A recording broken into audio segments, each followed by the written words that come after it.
Welcome to the Skiffy and Fanty Show. Yes, sirree, because we all know the past was horrible, and the only point of learning about or preserving the horrible, horrible past is so we can know what we've got it better now. That's history. That's education. That's progress. I was listening to the audiobook of that this morning, and that line came up, and it is delivered. The audiobook's great. Far better than I did. It's so good. I can't remember who the narrator is, but the audiobook narrator really captures the different. Is it you? You read your own book? Yes. Holy crap! Oh my goodness, that's awesome. I did not know that. I was listening to it. I was going, "Wow, this British dude is really great, capturing all these voices so wonderfully." And it was you the whole time. Oh, that's fantastic. Well, A+, you did a great job. Well, I'm Shaun. I'm Daniel. And today we're joined by Adrian Tchaikovsky, award-winning author of multiple series, including Children of Time and The Final Architecture, as well as many standalone works, some of them which involve alien bug monster creatures thingies, which it always fills me with joy. The latest in the book we're talking about today is Service Model, released this month, at least of the recording, by Tor.com, and we're excited to talk to him today. So welcome, Adrian, to the show. Thank you. It's lovely to be on. So excited. The fact that you're the audiobook narrator, that's just going to get me all day. That makes it a great opportunity to ask questions specific about that as well, because the person who did it is right here. Also, you need to narrate more audiobooks. I've done a few novellas of my own. I've only ever done my own work. I'm not sure I'm qualified to do anyone else's, but yeah, this was my first full-length novel narration, and I've got another one lined up. So I am sort of expanding my range. Awesome! Congratulations. Just so you know, if I ever publish a novel and they're like, "Who did you like as your audiobook narrator?" I'm mentioning you. Well, that's very kind of you. Thank you. Because I probably would write something slightly comedic, and you have really good comedic timing in your voice. So, A+.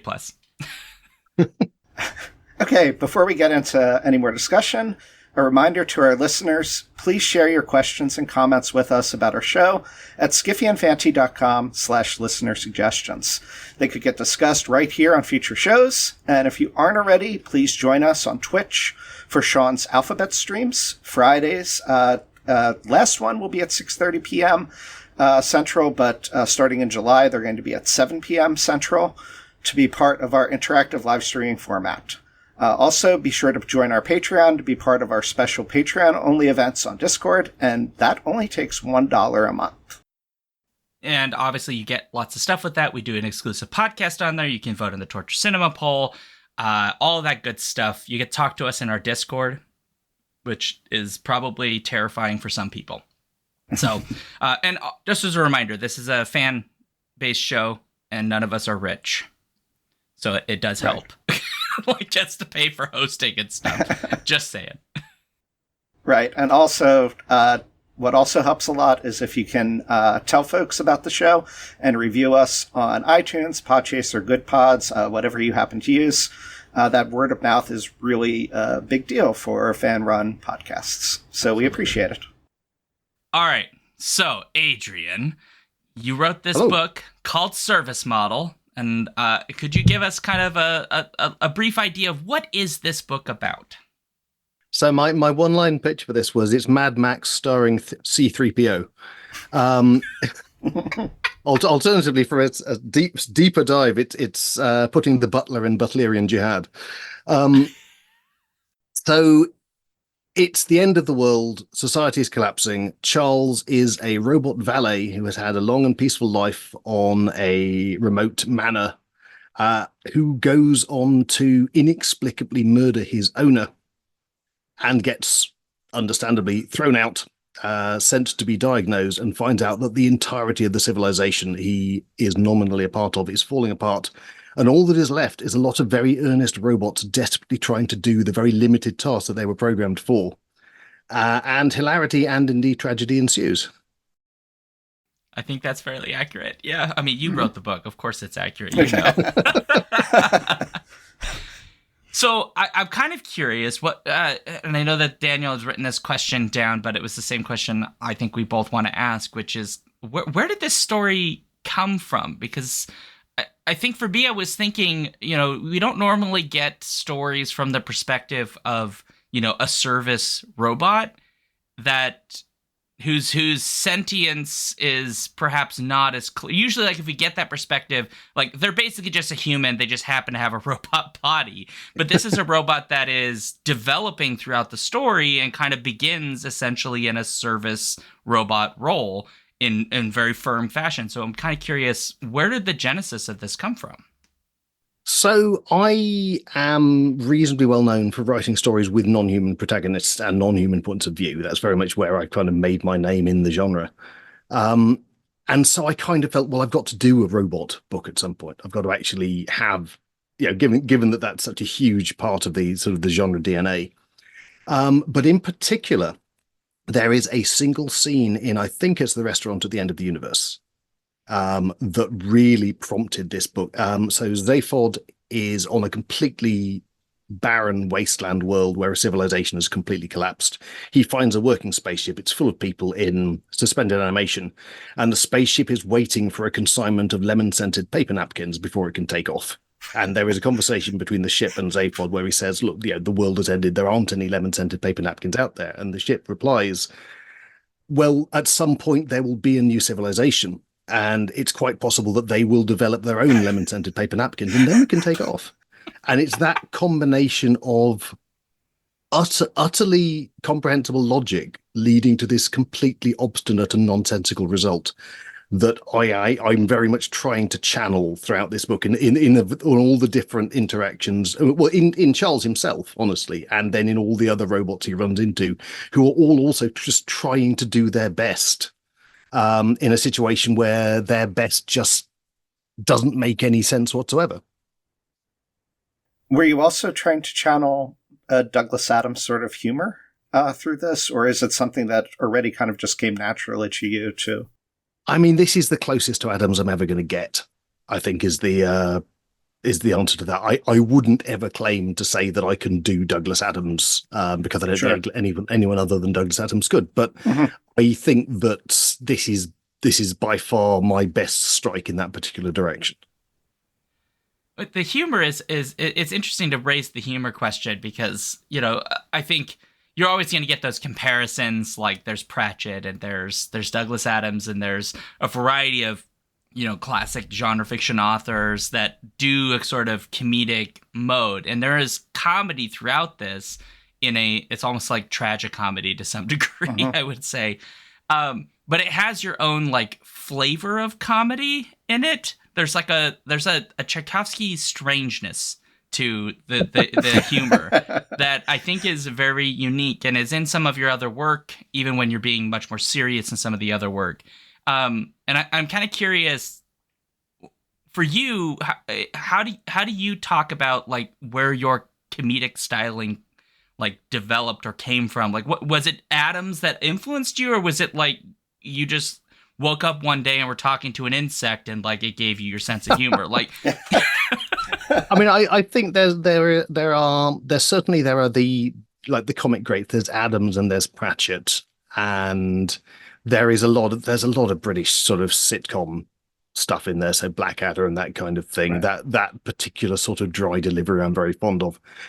But also, I mean, honestly, I tend to go comedy when I'm going bleak. And I think it's the best way of writing a very, very bleak narrative is to heavily season it with humor, because that kind of makes it palatable. In the same way that, say, Joe Abercrombie or KJ Parker's books are often very funny at the same time as they're being incredibly sort of depressing, incredibly grim.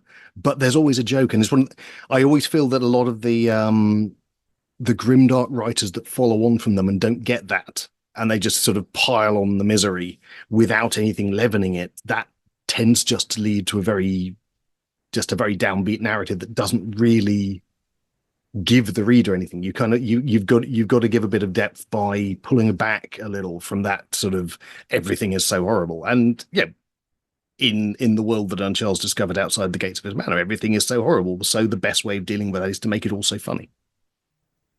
Mm-hmm. Either that or I'm a sociopath. One of the two. Well, but so it's I mean, you mentioned British comedy.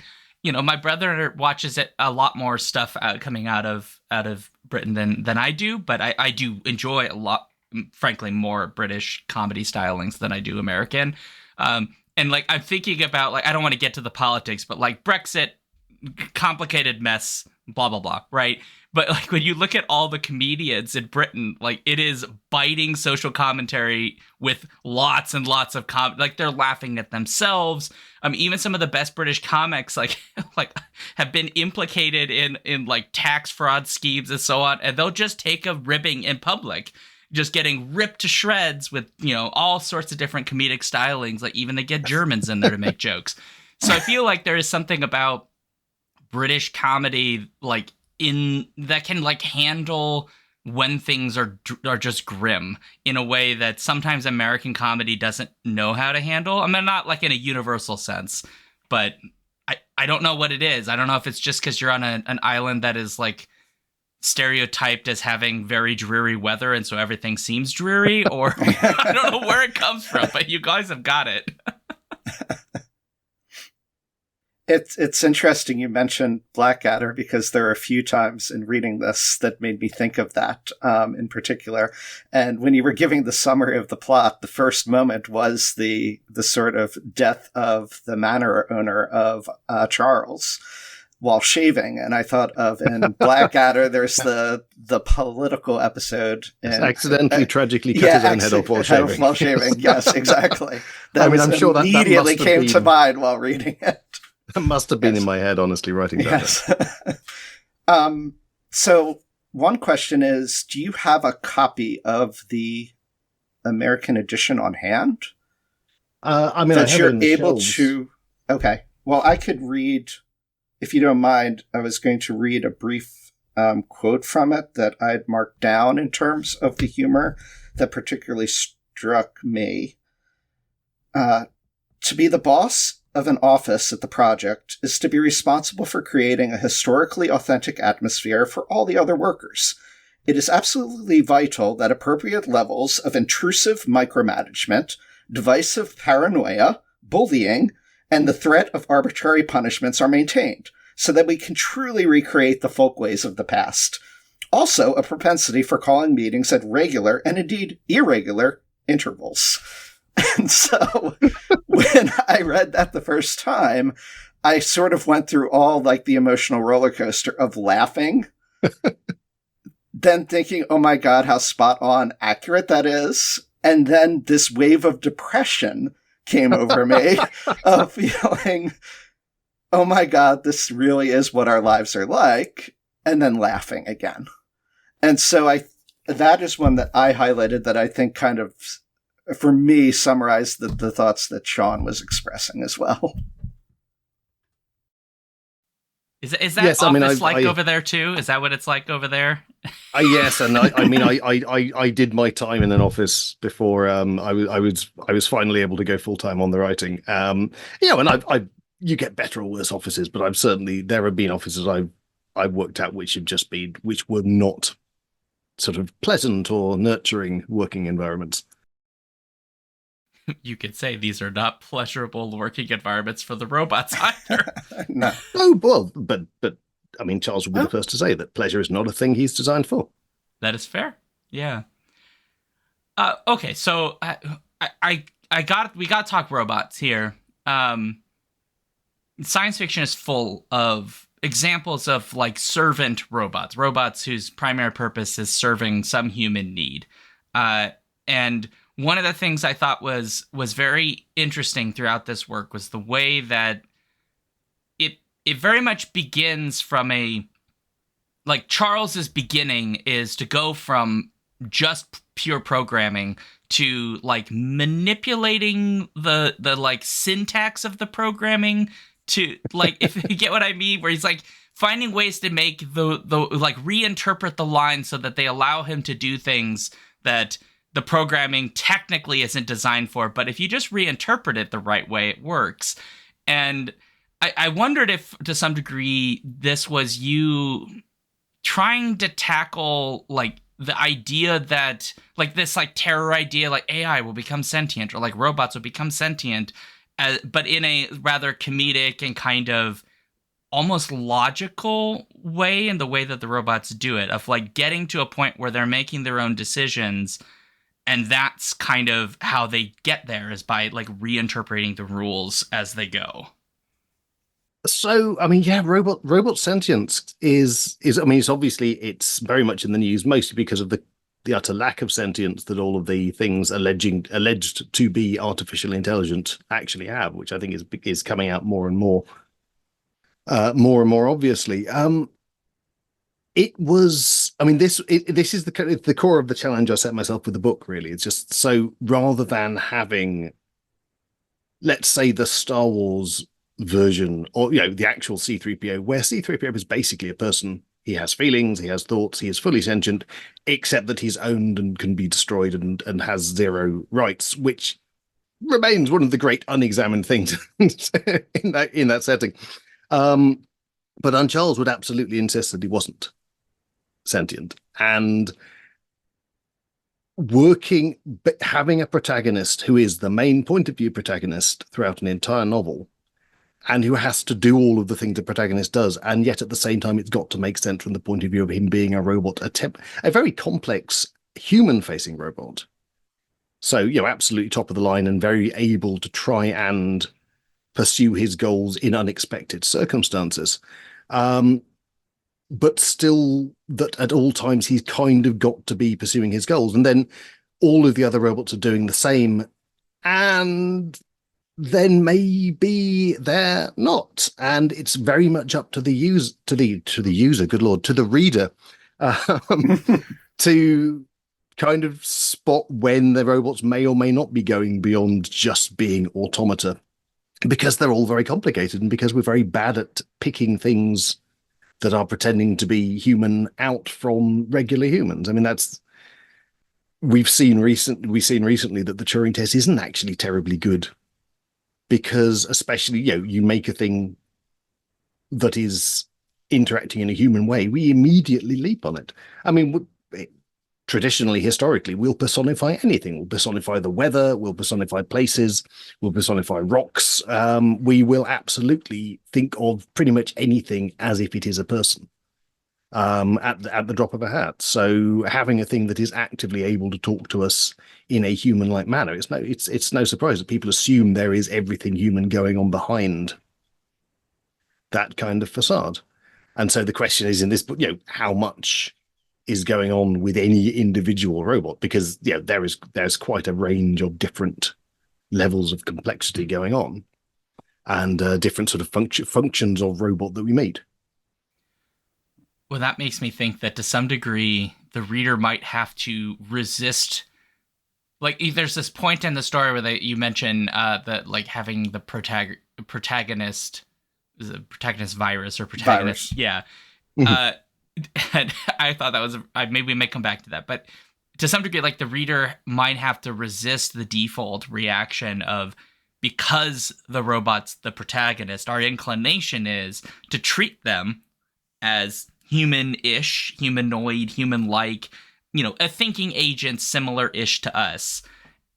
And yet, yes, you're pointing out, right? It actually is much more complicated, because he does tell us at multiple points, right? He isn't really sentient. He's basically, this is what my programming says, and my programming says to do X, and so I'm going to do X or X-ish occasionally. Yes, and every so often, Charles would, just when you get to the point of accepting him as a kind of fully agented protagonist, will do something completely outside the range of that, usually to do with his utterly cavalier sense of his own self-preservation. Yeah. This is, I mean, this is weirdly, it turns up quite a lot when in panel discussions and things about AI.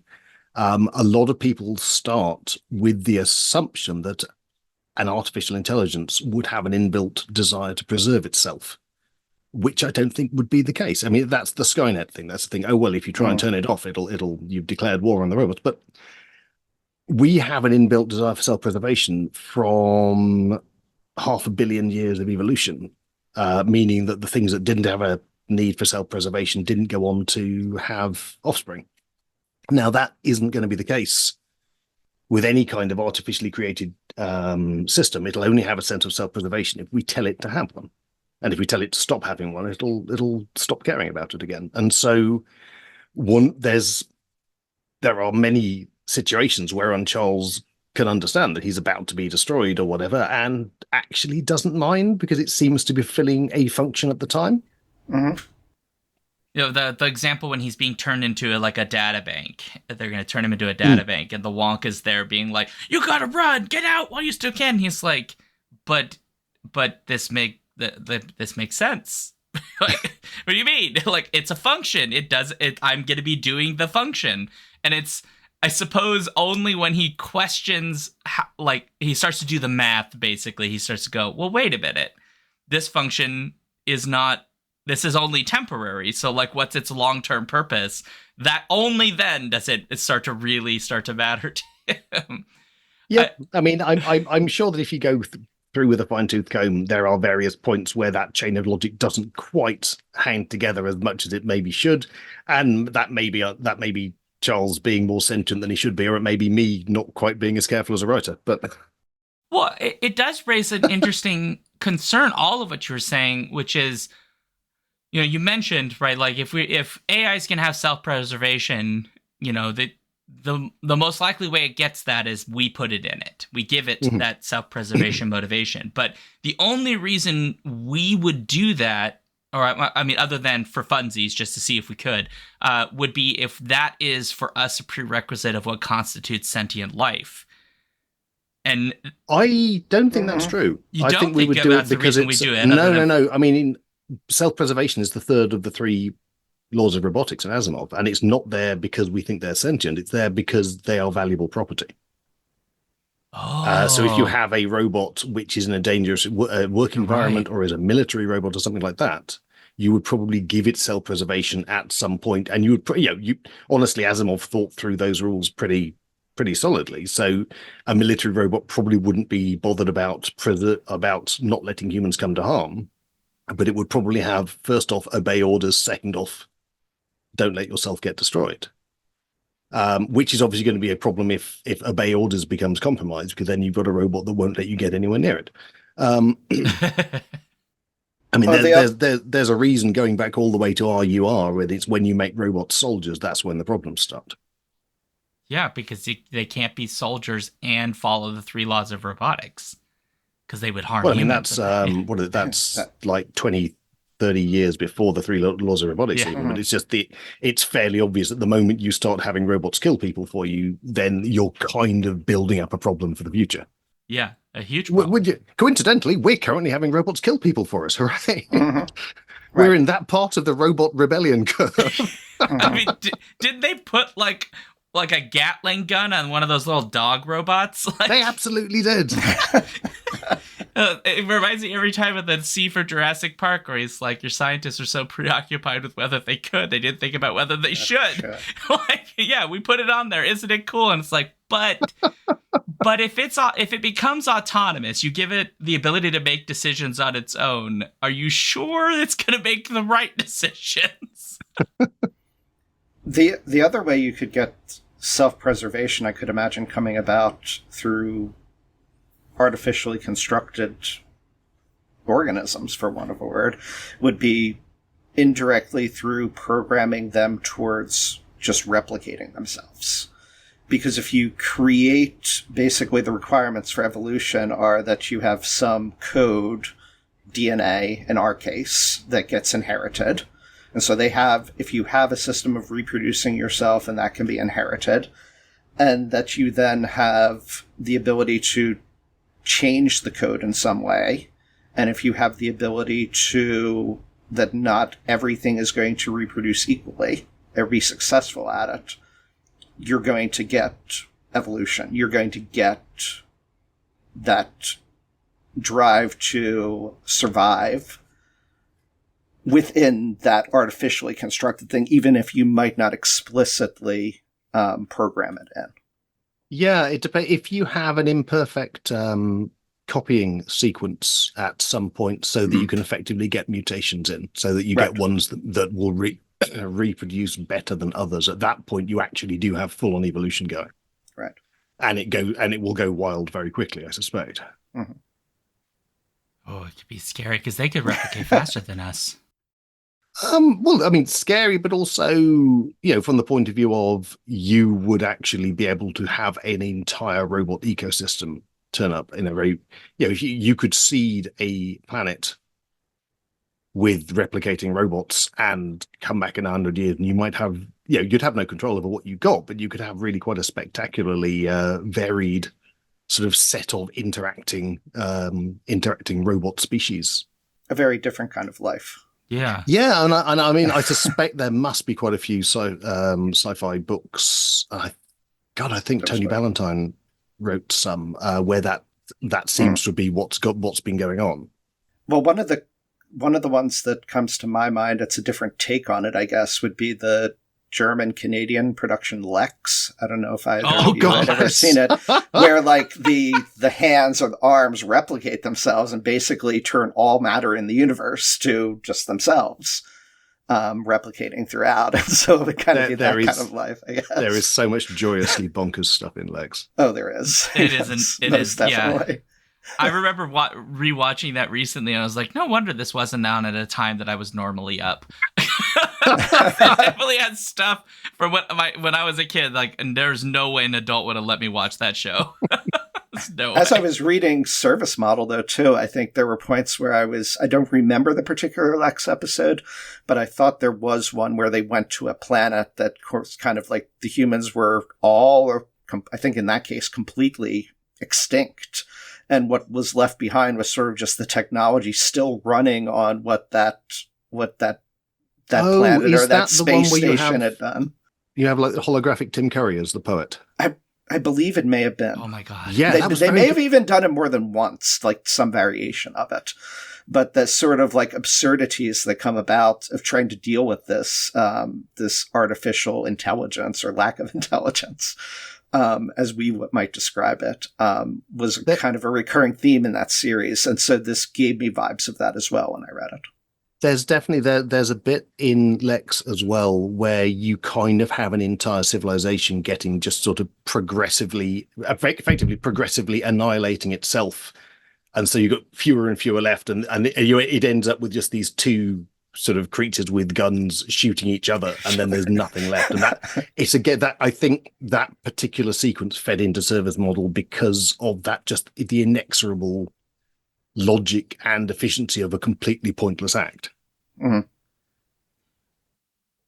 So while we're on that topic, one of the questions I did have was just more in general in terms of the inspirations for Service Model. And one of the things that I completely missed until I read up, kind of researching before the interview, are the titles for the different parts. I was racking my brain, and I'm a little slow, and hence I was not getting them until I read someone else's in terms of what those part titles actually convey or mean. And so I was curious a little bit about those inspirations, but then also other ones that there may have been. So, for instance, part 1 is KR15-T.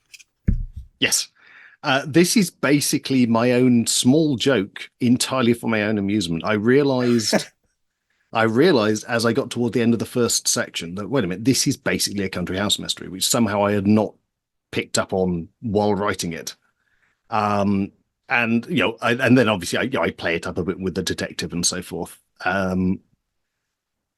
And so I then looked at the rest of the book and thought, actually, each section of this sort of weird travelogue road movie sort of book is kind of its own genre, and it's kind of a each one you can find a particular writer who is exemplary for that. And so each of the section titles are this sort of almost leet speak transliteration of the surname of the relevant author. And it's one of those, it probably looks a lot more clever than it actually is, because it is absolutely just my own minuscule joke. Well, I actually love that it's sort of the reverse direction than I would have thought of at first, that you intentionally set out to write 5 parts according to the styles or featuring the sort of either philosophies or plot points or sort of the tropes of a particular author or genre, but that it was the reverse, that you just wrote these in this sort of episodic nature that works really well for this journey novel. And then notice those connections. So to me, that's actually more brilliant. It was like I say, it was about the end of the first part, so I'm leaning into it from then on, and I'm more deliberately evoking the authors I'm naming and the genres they write in. But yes, it wasn't there at the absolute outset. It wasn't there as part of the plan, and I do seem to benefit a lot from serendipity in this sort of thing. In that, once I had the idea, I was like, actually, yes, I can. There isn't that one section which just that doesn't fit into the pattern at all, and if I do something with it, it will be rather forced. Everything had a natural home when I got to that point.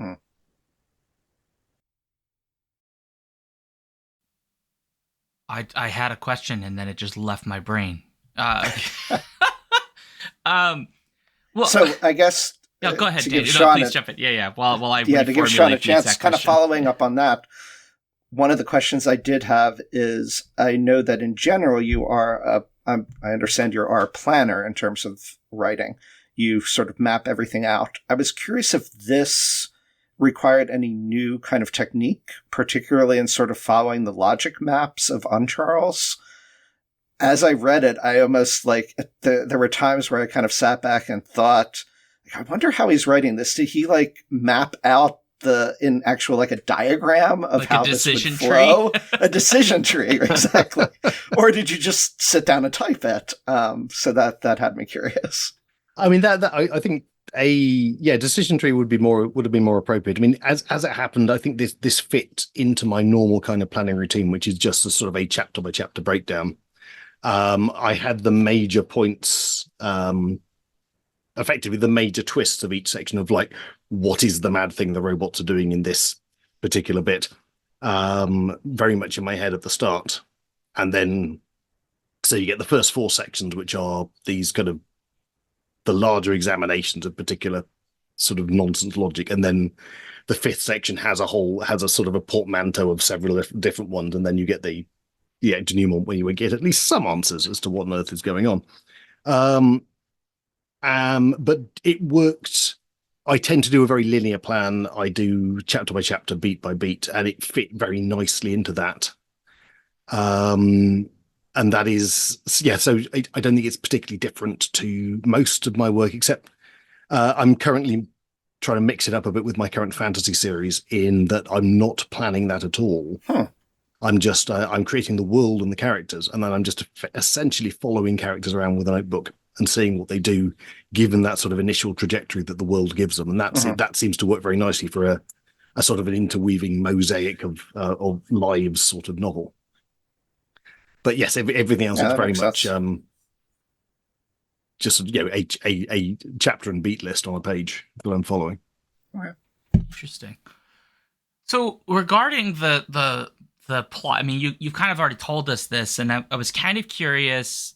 We've seen apocalyptic stories typically from human perspectives, where things that are falling apart or have fallen apart, some variation of that, and then we get the human responses. But here, because your main character is Charles/Uncharles, and pretty much most of our characters in the book are robots as a consequence of Charles being our POV character, we're getting a very different view of collapsing society from agents that are much more rigid in their thinking and more systematic, which I find a very interesting contrast, because when I think about humans, we can be illogical and we make ridiculous decisions and bad things happen and we have trauma and emotion and all of this stuff embodied in that. But a robot doesn't necessarily have almost any of those things. It's looking at its programming. It's looking at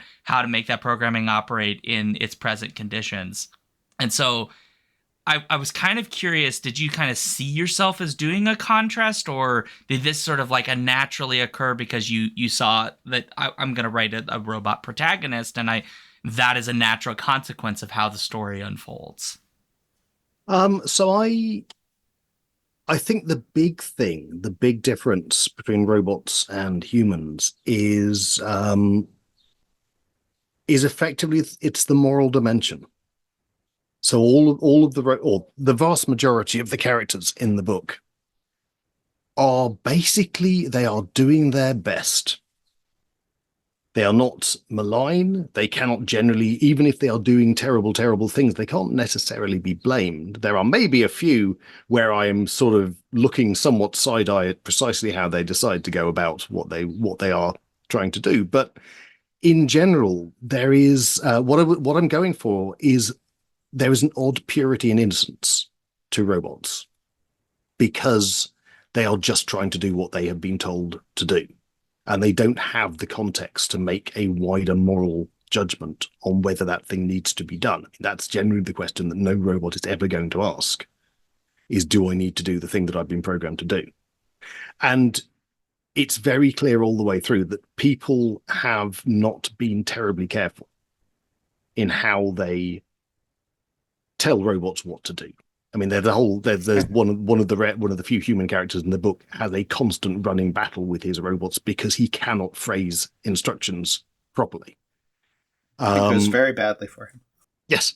But that's obviously all of the robots kind of bear the fingerprints of that kind of thinking. And it's,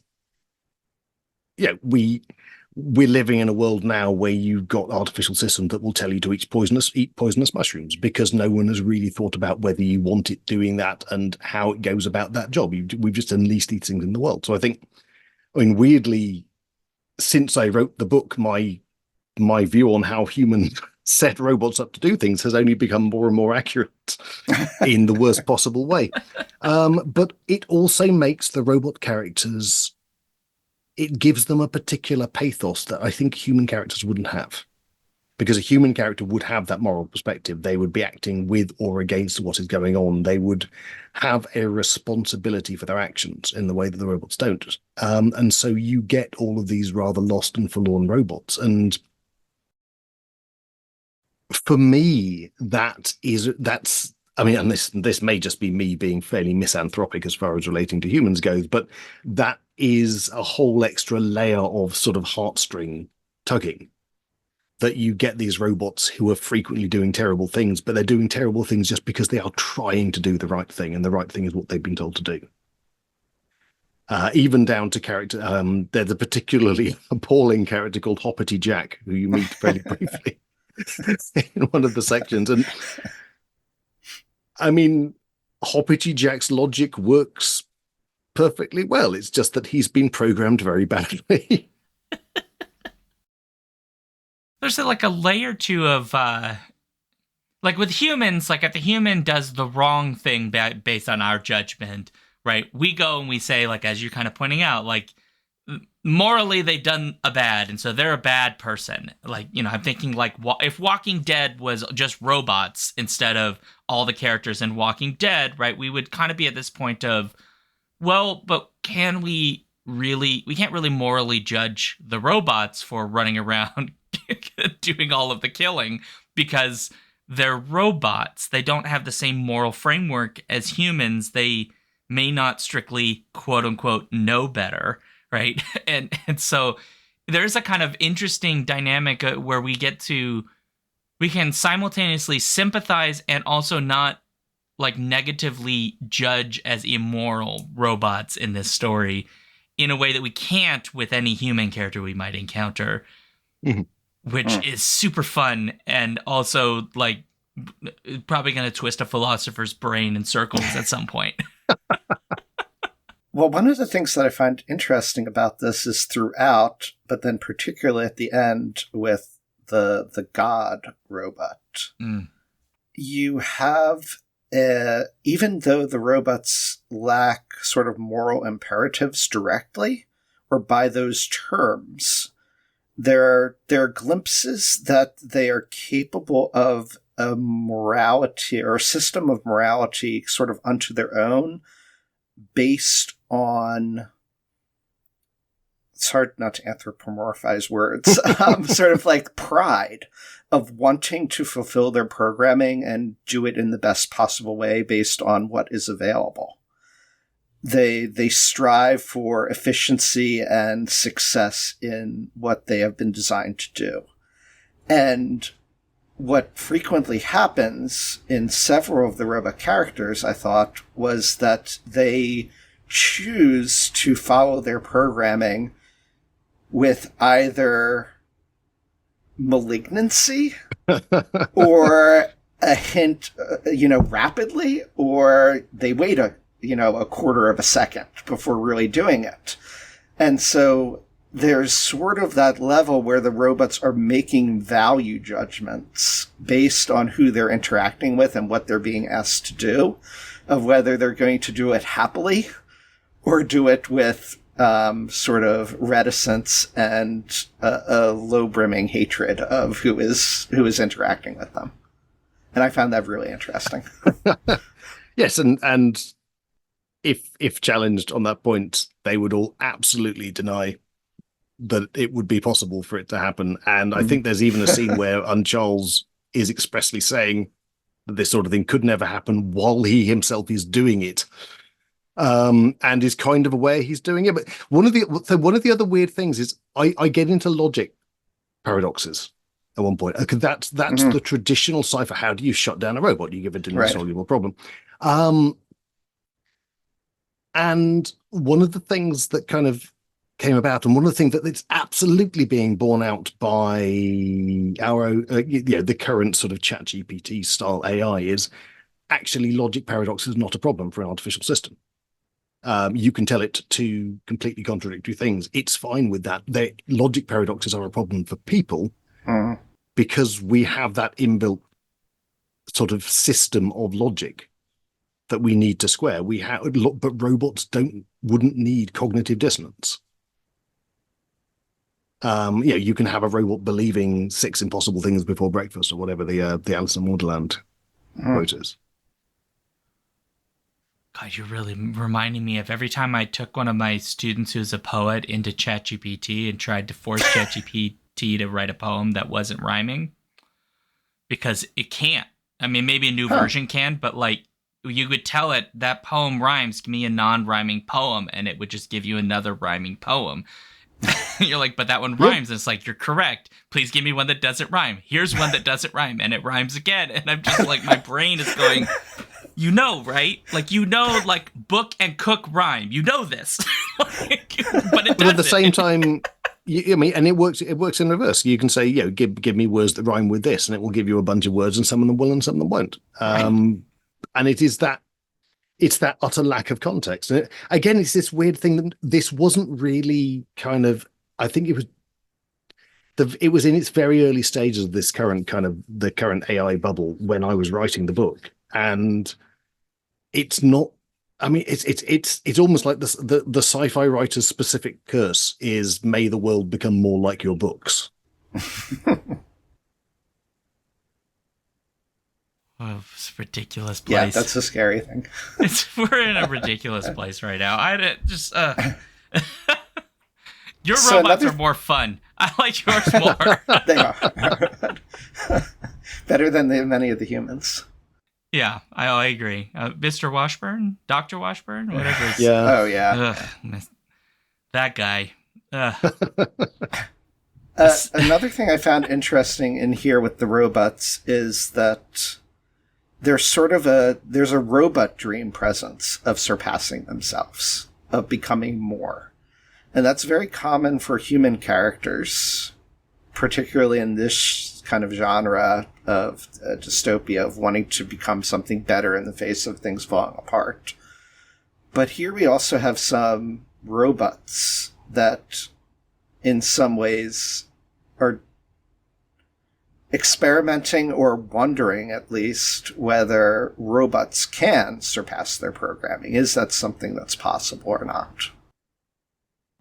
So I found that an interesting sort of, a lot of the novel goes into both the similarities between humans and robots and those ticks of distinction. I mean, is there anything particularly you're thinking of? Because I'm drawing a bit of a blank on on where that necessarily comes up. So possibly it wasn't anything I was foregrounding while I was writing it. So, for instance, the God robot at the end, unless I'm mistaken, I thought frequently or a few times said that a lot of what God was doing was designed to see if robots could surpass. So in some ways his programming told him to do this, but to surpass what robots were. And whether particularly Uncharles could surpass. You had the Gonk kind of saying that as well, but yes, I mean God is by the God system is, as the name suggests, by far the most complex system. And so you've got an idea there that it's kind of predicting, well, if we get to this point, then there may be some emergent properties out of the robots. Right. And we get there are a few other moments. It's like, there's the last conversation between Charles and the door, where he's saying, why did they build us in this kind of way? So there is you get that sort of slight speculation as to maybe there is a better way of doing things, which is kind of what Don Charles runs into quite early on when things aren't working at the manor. It's just like everything kind of seems to be broken, and he's complex enough to understand that, but not complex enough to really get to grips with what the concept means or to do anything about it. To go the further step, right? Well, I mean, in some ways, like, you're almost resisting the narrative we might expect from a robot story, which is like the robots figure it all out and they become super, like, at the end they're fully purely sentient and they've made their little robot society and they have subverted their programming and become robot peoples. And I guess in a lot of ways this story resists that by, and I don't know if it's because that is like somewhat fantasy thinking in a way where it's just it sort of, to some degree, maybe you're like suggesting that kind of revelatory end is maybe unrealistic for the kind of story we're actually being presented, which is a weird thing to say for a sort of tragic comedy kind of story. But to some degree, right? Like, if you think about it, the idea that they just, like, it all snaps into place and the robots are like, I am now person, hear me roar, is not a natural consequence of the kinds of things we're naturally seeing in the story, where, like, Charles, like, reinterpreting, the logic of a line, for example. And so I wonder if that's something, like, did you see yourself as sort of actively resisting that endpoint? Or is that just kind of a consequence of pulling back from that sort of grandiose, almost mythical narrative of the robot? So one of the old things about my planning structure is the one thing I don't plan is the end.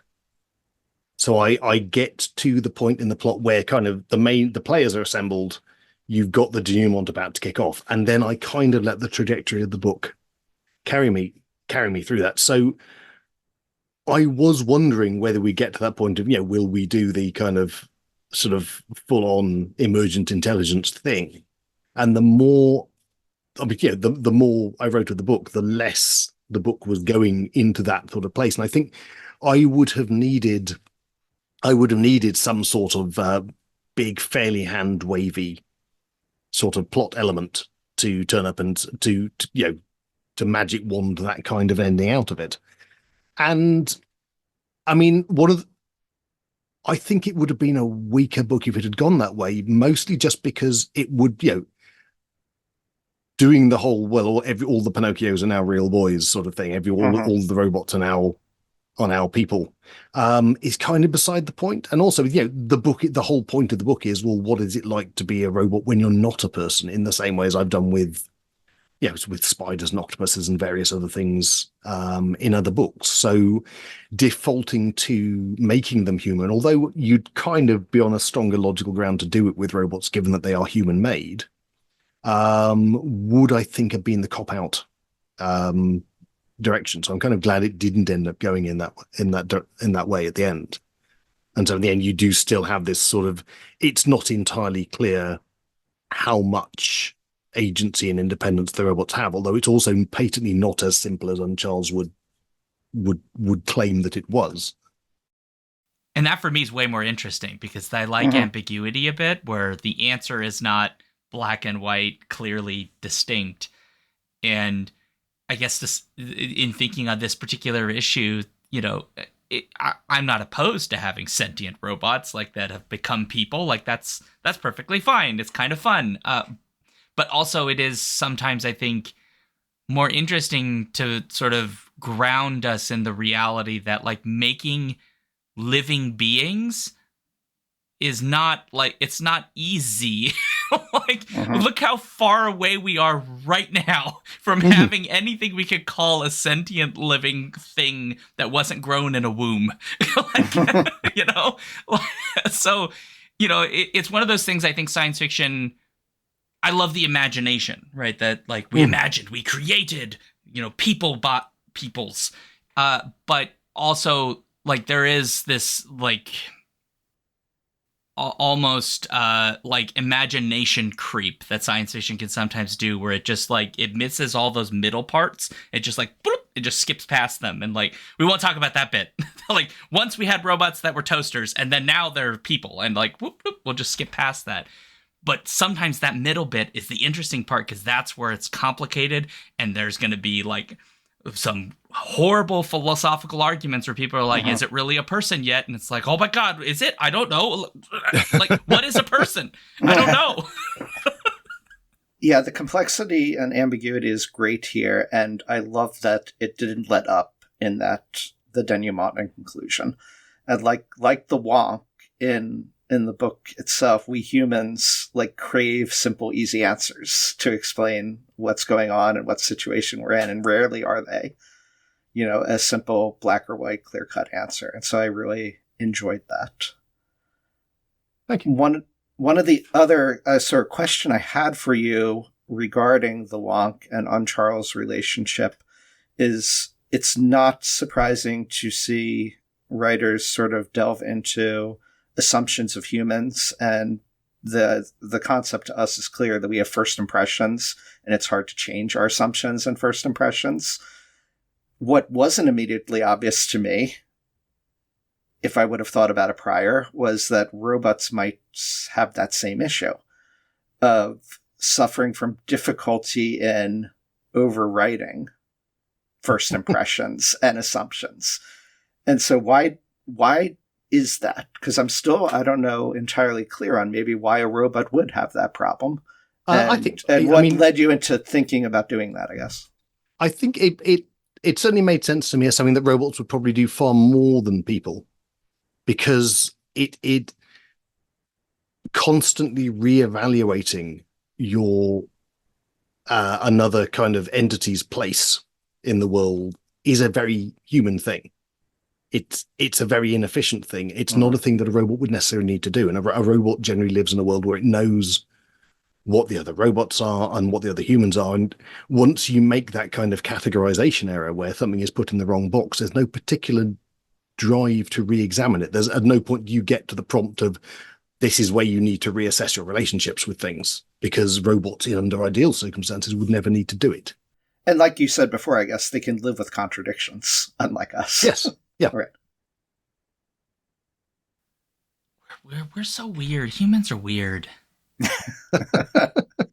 It's weird to say, but like robots in this story feel normal. Like yes, it feels like my work here is done. I don't know. There's something about having a story about robot characters where you just kind of go, oh, I get how you got to that conclusion. That yeah, okay. Like I get it. It makes sense. It's logical. But if a human did it, I feel like we'd just be like, why are you behaving like this? What's wrong with you? Because like we don't think of humans as programmed. We don't think of them as having programming. I mean, you do, Daniel, but like, as you're a microbiologist and you're weird. Yes. But like we would almost bristle at the idea like, oh, humans were programmed by our genetics and DNA. But like with a robot, that's no, I'm just programmed. That's it. It is. I don't know where that comes from. Like, why are we like this? What's wrong with us? Well, I mean, I think this is something I look into in Children of Memory to a certain extent, is the idea that we are very assured of our own consciousness. And in Children of Memory, you actually have an equivalent situation with consciousness where you have something that appears to be conscious, which absolutely insists that not only is it not conscious, but probably nobody else is either. And there is a certain amount of experimental data to suggest that a lot of the things that we think of as our decisions are not our decisions. They are things that a kind of convocation of grain cells has flipped onto, and then we post facto justify them. And so there's a lot going on in consciousness, which kind of seems to be almost parasitic to the working of the brain, which of course is, I mean, Peter Watts wrote about that very memorably in Blindsight, and far more eruditely than I ever could. But it's a genuine open thing of how much of what we think of, how much of the agency we think we have, do we actually have? I mean, this is this is a huge problem we now have. I think my students sometimes are surprised when I'll ask them, like, do you think you have free will? And they'll be like, yes, of course I have free will. I absolutely do have free will. And I'm like, well, look at some neuroscience. Are you sure? Because the things you think you have free will for, some of those we have science that suggests that you don't. And so some decisions you make may be things you like your brain did it, and then like you think you, or did you think? Did your brain make you think? I don't know. I don't know what's real anymore. We for all we know, we can find out this is the Matrix. If we don't have free will to the extent we have free will, why do we think we have free will, and why do we go to considerable length to defend our autonomy? Yeah. Because that suggests there is a definite evolutionary benefit to effectively having that self-deception, if that is indeed what it is. Right? That's nuts to think about, Adrian. Right. That's nuts. Like, at some point, we're going to get more answers to this, and I'm going to have the same existential crisis that I have every time I think about the question of, like, why does existence exist? Like, does the concept, like, that anything exists at all, like, the mere act of existing, why? There are so many more books to be written here. At some point, I will have to write a short story where we invent a new kind of instrument to look at the universe, and we look at people and we see that everyone has this hand coming in through our back, just puppeteering us around. Yes, they're called microbes. The cosmic Church of Jim Henson is. Yeah. Oh my gosh, that'd be a terrifying story. You should write that. To it. Well, I think we're getting pretty close, so we probably have to wrap up. Finish up. I don't want to because of having fun, but you have a life, and we can't take all of your life away. I mean, we could, but we're not going to because we're nice. Yeah. So the first of our closing questions, we're curious. I know that this book is just arriving, but what are you working on next that you're allowed to tell us about? I mean, there's a lot in the pipeline that is submitted and won't be seen for a while. So I've just submitted a sequel to the novella Elder Race, which did very very nicely. And I'm just about to start work on the new Children of book. I've been immersing myself in actual full-on academic research for the last couple of weeks, which has been a bit brain stretchy. That sounds exciting. Well, we look forward to it. And yell at us because we will have you back. Yes. Oh, well, that's very kind of you. Thank you. Yes. Daniel, the last question's for you. Oh, boy. I'm trying to be nice. So logic. I was following sharing. my decision tree. Yes. So, Adrian, where can folks find you online for more information? There's a question that's got more complicated than the last couple of years. Yes. So AdrianTchaikovsky.com is the website. It will have an up-to-date list of books and short stories and occasional announcements. Other than that, my social media platform is Blue Sky these days. And you're I'm Shadow. Apt Shadow, yeah. So easy enough to find. He says smart things on the internet. And I neglected to put it up earlier, but for those of you watching the video version, here is Service Model. Oh, great cover, by the way. So it's a lovely cover. Really nice cover. There's a completely different cover in the UK as well now, which is they like the hand holding the teacup one, which is, I think I've not had UK US covers that are that different for a while, so that's quite nice to see. So I'm always up to see varied cover art.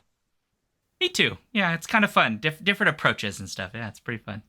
Though I believe are the spellings Americanized, or are they still British? I'm assuming they're Americanized because unusually for me, Service Model is a US first book that's coming out from Reactor or Tor.com as well. Right. And it was then acquired by Pan Macmillan in the UK. So I'm assuming the original is US spelling. Interesting. Okay. I think I often pay attention, but for whatever, I got so into it, I didn't even notice. Yeah, I think in the UK version, you comes with an extra little bag of U's that you can distribute throughout. That's perfect. Every time you say the word color, we'll stick that U in. Probably Canada too, because they do that too. Correct. Yes. Yeah. I had a client once ask me like about language for editing, and they were like, "I'm going to be submitting to U.S. publishers. Like, how concerned do I need to be?" And I'm like, "Okay, like you're not writing in a foreign language. Like you just put some U's in there. Just check submission guidelines. Like if they need them out, they'll make sure that gets taken out before publication. But like it's not like Canadian English is like a foreign language here." There was an American board game called Endeavour where the UK version came with a little wooden U that you could include in the spelling. I like that. Oh, that's fun. That is perfect. All right, Adrian, thank you so much for joining us today. We really appreciate it. No, thank you very much for having me on the show. Been a pleasure. So for folks at home, if you have thoughts about this or you've read Service Model and you'd like to let us know what you thought, you can go to skiffyandfanty.com/listener suggestions, or you can send us an email, skiffyandfanty@gmail.com. We're Skiffy and Fanty on pretty much all the media sites, but we're especially on Blue Sky and Threads, Facebook. I don't know. We're places other than the one place nobody is anymore that matters. And you can find like our links to our newsletter, all that stuff. We have a link tree, which is linktr.ee/skiffyandfanty. And there's just tons of links there. You can find our Patreon and all that stuff. So please go there. For me, I'm at ShaunDuke.net, and then I'm on Twitch at Alphabet Streams. I do my stuff Tuesdays, Thursdays at 7 p.m. Central, and Skiffy and Fanty starting July 2024 will also be, well, it's been there for a while, but it's now also doing it at 7 o'clock, but on Fridays. So there you go. And I've got a link tree as well. You can find me on lots of places, and mine is just /ShaunDuke. You can find me on Blue Sky as well at Reading 1000 Lives. 1000 is 1000. You can read my reviews on the Skiffy and Fanty blog, or also on my own blog, reading1000lives.com. Excellent. Well, as required by the Skiffy and Fanty bylaws, I need to make this awkward, and I will just note, according to my new Tchaikovsky programming, I am now mandated to take one of Daniel's hands. Yes, I can take that one because you've proffered it. Okay. That is, of course, in my decision tree, it fully follows. Would you prefer that I use a scalpel or a chainsaw? Chainsaw will be more fun. Okay, that doesn't... And probably quicker. Fun is not a requirement for my programming, Daniel. We'll go with the chainsaw for efficiency purposes, because it'll probably get done quicker. So there we go. I'll just need to find some microbes to regenerate the hand afterwards. May the microbes be with you. On that note, awkward ending and scene.